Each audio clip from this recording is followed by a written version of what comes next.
Nous allons parler de l'hypocondrie.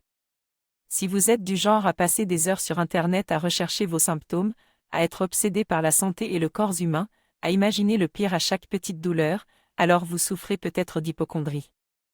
Il s'agit d'un trouble anxieux caractérisé par une peur excessive et constante concernant sa santé.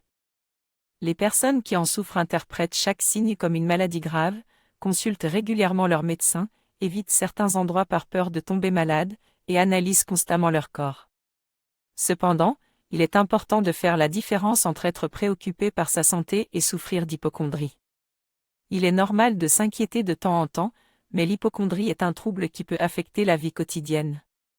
Si vous pensez être hypocondriaque, il est important de diagnostiquer ce trouble afin de mieux le comprendre et d'y faire face.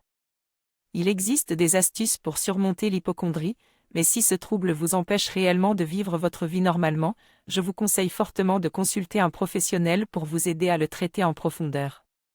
Si je souffre d'hypocondrie, je dois reconnaître que mes symptômes sont causés par un trouble anxieux et que je ne suis pas seul à en souffrir, environ 5% de la population.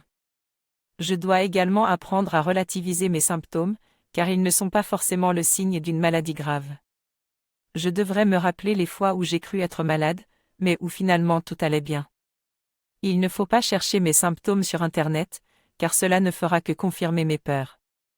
Plutôt que cela, je devrais trouver une occupation pour penser à autre chose, comme le tricot ou la musique.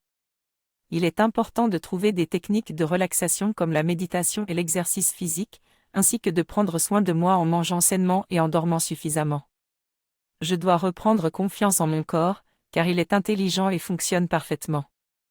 Enfin, je dois cultiver des pensées positives et remplacer les pensées négatives par des affirmations positives. Si mes troubles anxieux sont trop intenses, je devrais en parler à un spécialiste pour obtenir un traitement adapté.